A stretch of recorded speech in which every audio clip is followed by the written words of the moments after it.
दोस्तों नमस्कार। एक बार फिर से मेरे YouTube channel HRSB education and motivation पर आप सभी का स्वागत है। साथियों, बिग ब्रेकिंग न्यूज़ में बेसिक शिक्षा से जुड़ी हुई अपडेट्स। इस जिले में भीषण शीतलहर के चलते दिनांक 30 तक अवकाश घोषित किया गया है। कर्मचारियों के निलंबन की अवधि में यानी सस्पेंशन की अवधि में संबंधित संस्था में उपस्थित रहने के लिए कोई बाध्यता नहीं है। यह आदेश आप देख सकते हैं। और 15,000 की रिश्वत लेते हुए प्रधानाचार्य गिरफ्तार किए गए। क्या होता है पे मैट्रिक्स, जिससे कर्मचारियों की बढ़ती है सैलरी। न्यू ईयर पर कितना बढ़ेगा वेतन। यदि आप चाहते हैं इसी प्रकार के इन्फॉर्मेटिव वीडियो अपडेट्स आपको एक ही प्लेटफार्म पर उपलब्ध होते रहें, तो इस चैनल को सब्सक्राइब कर लीजिए। और यदि यह वीडियो उपयोगी लगे तो वीडियो के अंत में लाइक कर दीजिएगा। तो साथियों, देखते हैं आज की बेसिक शिक्षा से जुड़ी हुई अपडेट्स।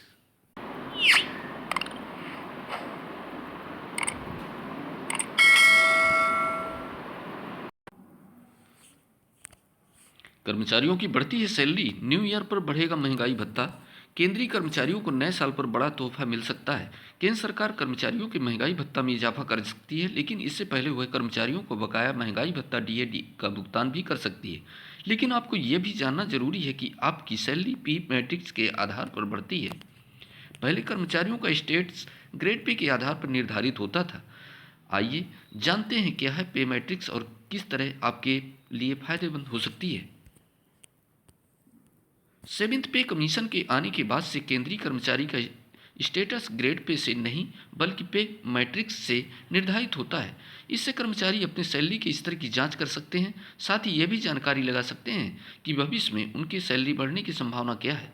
इससे कर्मचारियों को शुरुआत में ही पता चल जाता है कि आगे उन्हें कितना लाभ मिलने वाला है। कर्मचारियों की सैलरी 7वें वेतन के तहत पे मैट्रिक्स लेवल 3 से सैलरी का बेसिक तय होता है। बेसिक पे स्ट्रक्चर कम से कम 21,700 रुपये से शुरू होकर 40 इंक्रीमेंट के साथ 69,100 रुपये तक जाता है। अगर कोई कर्मचारी पे मैट्रिक्स लेवल 3 के अंतर्गत आता है जिसका बेसिक सैलरी 21,700 रुपये है, तो उसकी सैलरी में बड़ा इजाफा हो सकता है। कर्मचारी का महंगाई भत्ता 21% सॉरी 31% के हिसाब से 6,727 रुपये होगा। साथ ही हाउस रेंट अलाउंस यानी HRA दिल्ली में 27% के अंतर्गत 5,859 रुपये बढ़ेगी और यात्रा भत्ता 4,716 शहर के अनुसार बढ़ेगी। यानी कि कर्मचारियों की बेसिक सैलरी के साथ 39,002 रुपये महीने की इनकम होगी। सातवां वेतन मैट्रिक्स ग्रेड पे और पे बैंड को मर्ज करने में मदद करता है। सातवां वेतन आयोग मैट्रिक संशोधन वेतन के निर्धारण को सरल करता है और आगे की गणना की आवश्यकता नहीं होती। वेतन मैट्रिक्स टेबल की गणना आसानी से की जा सकती है। इससे त्रुटि मुक्त वेतन प्रणाली दिखाती है। नए साल के दौरान कर्मचारियों के DA में इस बार बढ़ोतरी हो सकती है। कुछ रिपोर्ट की माने तो सैलरी में 3% का इजाफा हो सकता है। अगर ऐसा होता है तो अब कर्मचारियों को 34% DA गणना के आधार पर ही सैलरी मिलेगी।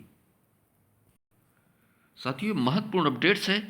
जो निलंबन की अवधि में यानी सस्पेंड हो जाता है कोई कर्मचारी, तो उसकी उपस्थिति के लिए अनिवार्यता को खत्म की गई है। कोई भी बाध्यता नहीं है। प्रेषक श्री प्रवाह कुमार शुक्ल जी, उप सचिव उत्तर प्रदेश शासन शिक्षा अनुभाग 9। सेवा में शिक्षा निदेशक महोदय, माध्यमिक उत्तर प्रदेश विश्व इलाहाबाद।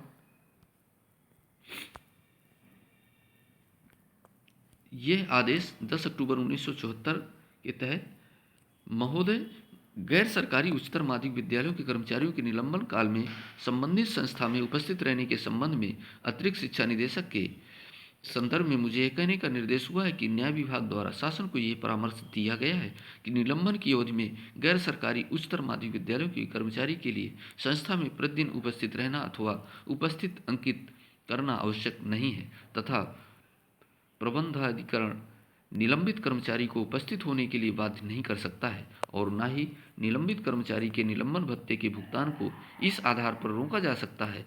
कृपया समस्त अधीनस्थ संबंधित अधिकारियों को इससे अवगत करा दिया जाए तथा संबंधित अधिकारियों को यह निर्देश दे दिए जाएं कि वे समस्त प्रबंधाधिकरण को इससे अवगत करा दें। इस संबंध में निदेशालय द्वारा जो परिपत्र निर्गत किया जाए, कृपया 10 शासन के अवलोकनार्थ भी भेजी जाए। बहुदीय श्री प्रभाकांत शुक्ल जी उप सचिव। ये आदेश था साथियों निलंबन अवधि को लेकर के। कार्यालय जिला विशेषाधिकारी जौनपुर कार्यालयाधीश जिलाधिकारी महोदय जौनपुर के आदेश के अनुक्रम में भीषण शीतलहर और संभावना को दृष्टिगत रखते हुए दिनांक 29 दिसंबर 2021 से 29 दिसंबर 2021 को जनपद के बेसिक शिक्षा परिषद द्वारा संचालित नर्सरी से कक्षा 8 तक के परिषदीय विद्यालय मान्यता प्राप्त सहायता प्राप्त सीबीएसई एवं आईसीएसई बोर्ड के विद्यालय बंद रहेंगे। यहाँ यह ज्ञातव्य है कि वर्तमान में डीबीटी, कोविड वैक्सीनेशन, एमआईएस, कायाकल्प इत्यादि कार्य गतिमान है। अतः तिथियों के विद्यालय में शिक्षक, शिक्षा मित्र, निर्देशक एवं शिक्षणेतर कर्मचारी उपस्थित रहकर अपने दायित्वों का भलीभांति निष्ठापूर्वक निर्वहन करेंगे। उपयुक्त तिथियों में छात्र छात्राओं की उपस्थिति नहीं होगी।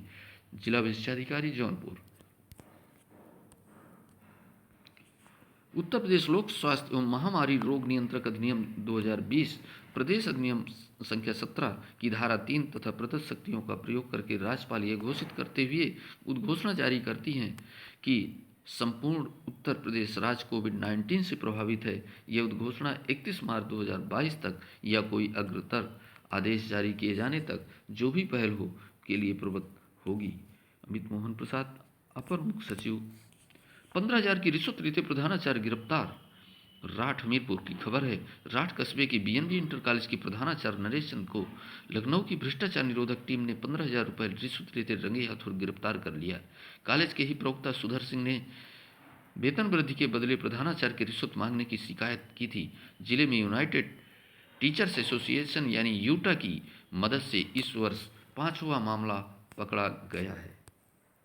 समस्त जिला विशेषाधिकारी, खंड शिक्षा अधिकारी एवं जिला समन्वयक कृपया ध्यान दें। समस्त जिला विशेषाधिकारी कल दिनांक 29 दिसंबर 2021 को पूर्वान्ह 10 बजे माननीय मुख्यमंत्री जी द्वारा बेसिक शिक्षा विभाग में कार्यरत रसोइयों तथा अंशकालीन कर्मदेशकों से संवाद किया जाएगा।